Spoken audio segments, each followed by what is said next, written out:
Hello, today we're going to talk about military tactics and trenches during World War One. We're going to look at the conditions that Scottish soldiers faced, and we're going to discuss the different military tactics that were used in order to help the British Army win the war. When we're talking about military tactics, we're talking about the various methods that the British Army used in order to try and achieve victory. Tactics are just actions that anyone carries out in order to achieve an aim. So you get tactics in sports. There's tactics used in hockey or basketball or football. There's tactics used in business in order to try and sell more goods or help the company succeed. There's tactics used by pupils when they're trying to learn things for an exam. So tactics are just things that you use in order to try and achieve something. So when we're talking about military tactics, we're talking about the things the British Army did in order to try and achieve an aim. During the war, these tactics are constantly developed, they're changed, they're refined, they're improved. And so the tactics that were used at the beginning of the war are very different to the tactics that were used at the end. And there are four main tactics that we're going to look at. So we're going to look at over the top, artillery barrages, the creeping barrage, and mining. First to over the top. Now, over the top was the main method of attacking used during World War One. Soldiers would be in trenches, and a significant amount of the offensive, that means attacking plans by the British, involved leaving those trenches and trying to attack the enemy, that is the German trenches. In order to do this, soldiers would climb out of their trenches, that is go over the top, and then cross no man's land and try and capture the German trenches on the opposite side of no man's land. This was obviously very dangerous because as soon as soldiers were out of the trenches, they were exposed to machine gun fire and rifle fire. They were also much greater danger of being shelled by artillery. And when they were crossing no man's land, they were slowed down by the various features there. So no man's land was often broken up with shell craters and lots of various holes in the ground caused by the long-term fighting. There was also a huge amount of barbed wire strewn across no man's land, and the barbed wire was there to slow down the advance. And if it was to slow down the advance, then the soldiers would be stuck in the barbed wire, and therefore it would be easier for the opposing soldiers to shoot them. So over the top was a very dangerous method of attacking. It had a very high casualty rate. In order to mitigate that, is limit the dangers faced by soldiers when they went over the top, artillery was used. An artillery barrage is just a large number of shells being fired at the enemy by artillery pieces. Now, artillery pieces are just very large guns, basically, that fire large projectiles, large bullets at the enemy. And there were a variety of different projectiles used by the artillery pieces. So you had high explosive shells, which, as their name suggests, would be filled with high explosives, and on impact they would explode, cause a large explosion that could do damage to soldiers around about.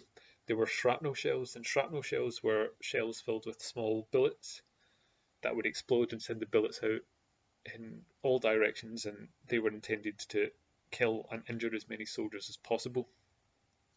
Now, these artillery pieces were one of the main dangers of World War One. It's estimated that around 2/3 to 3/4 of the soldiers that were killed or injured during the war were killed or injured by shelling. And so the artillery pieces were a hugely important part of the military tactics. However,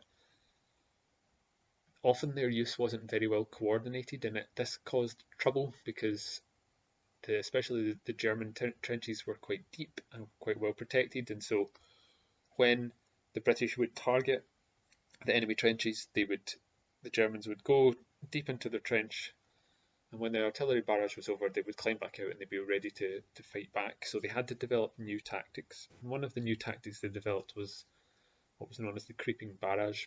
Now, this was an attempt to coordinate an over-the-top attack with an artillery barrage, and basically what it meant was the artillery barrage would target an area just in front of where the soldiers were, and as the soldiers advanced, the artillery would advance and drop their shells further, closer and closer to the German trenches until as the soldiers just arrived at the trenches, the artillery barrage would be falling on the German trenches, which means that the Germans wouldn't have time to prepare. They would be surprised and kind of shocked by the shelling, so that the British could take advantage of this kind of lack of preparation. It basically worked kind of like this to show you a diagram. So imagine the red line is the line of shells, and the green block are the British advancing soldiers. So as the line of shells advanced, the British advanced to follow, and as they reached the trenches, the British would then move in to attack the trenches just as the artillery barrage stopped. And this was a kind of coordinated attack in order to successfully damage the German trenches. And this worked quite successfully, but it did have its limits, and with issues with targeting and coordination and communication meant that it perhaps wasn't as effective as it could have been. Our final tactic is mining, and basically mining is just a method of digging under the opposing trenches and blowing them up. And there were a significant number of attempts by soldiers to do this during the war, especially by Scottish soldiers. A lot of Scottish soldiers had been miners. They would dig a tunnel under the German trenches. They would fill it with explosives, and then they would set the explosives off.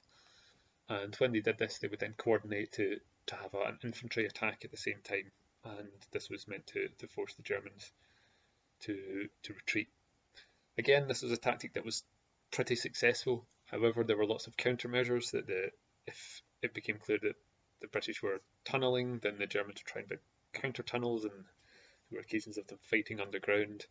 And obviously it was not a particularly pleasant thing to do. Also suffered from the equal problem of lack of coordination, that the attacks weren't perhaps as coordinated as they could well have been. So they are our main military tactics that were used during the war. Now on to life in the trenches. Now, as we are all aware, life in the trenches was extremely unpleasant. It was very hard and very difficult conditions the soldiers had to endure. The main conditions that they had to endure were obviously danger. There's a constant threat of being bombarded by artillery, and also a threat of snipers, and this was particularly common during the day, and so soldiers tended not to move about much during the day. They would stay hidden as much as possible, and supplies tended not to be brought up during the day either. Disease was also prevalent. There was a lot of disease around. The lack of running water, the lack of proper sewage facilities meant that a lot of diseases spread. That diseases are spread by poor sanitation, by people not washing their hands, as we very well know, and by not being able to keep themselves clean. And so also people living in very close proximity, very close to each other, meant that diseases spread easily between soldiers. Providing hot food could be difficult for soldiers. The food that they were provided with could often be quite boring, and especially during German attacks, it could be quite difficult to bring supplies up, and so this caused the soldiers quite a lot of issues.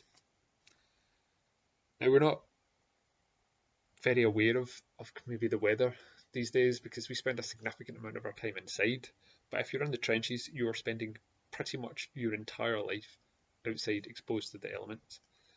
And if you are doing this during winter, it could be extremely unpleasant. And so soldiers had to endure the full force of the weather: rain, sleet, snow, cold. It was very unpleasant for them. With being exposed to the weather also meant that they was exposed to a huge amount of mud. A lot of trenches weren't very effectively drained, which meant they were often wet, which meant soldiers were very dirty, and it also meant that it was hard to keep their feet dry, and if they couldn't keep their feet dry, then they could often suffer from trench foot, which was a disease caused by having your feet in water for too long. With the large amount of dead bodies that existed in the trenches, plus the kind of human waste, meant there was a perfect breeding ground for rats, and so rats were a huge problem for soldiers. They would eat the food, They would nibble at soldiers' fingers, and during the night they would run over their faces during the night. There's lots of accounts of soldiers, waking up in the middle of the night and being covered in rats. It would have been hugely unpleasant for them. Perhaps one of the issues that we don't really think about as much is the psychological damage that soldiers faced, as well as this constant fear. There's the ever-present danger that you could be killed or injured at any moment. There was also the fact that you were probably going to see quite a large number of your friends be killed and wounded. But even when the danger wasn't playing a prominent role in your life, the boredom was extreme. There wasn't much to do in the trenches. You were lacking very much in stimulation, and so this meant that the combination of fear and boredom meant that it caused a lot of psychological problems, and a lot of soldiers suffered the mental ill effects of these things. So hopefully that's given you a good idea of the military tactics used and the conditions that soldiers faced in the trenches.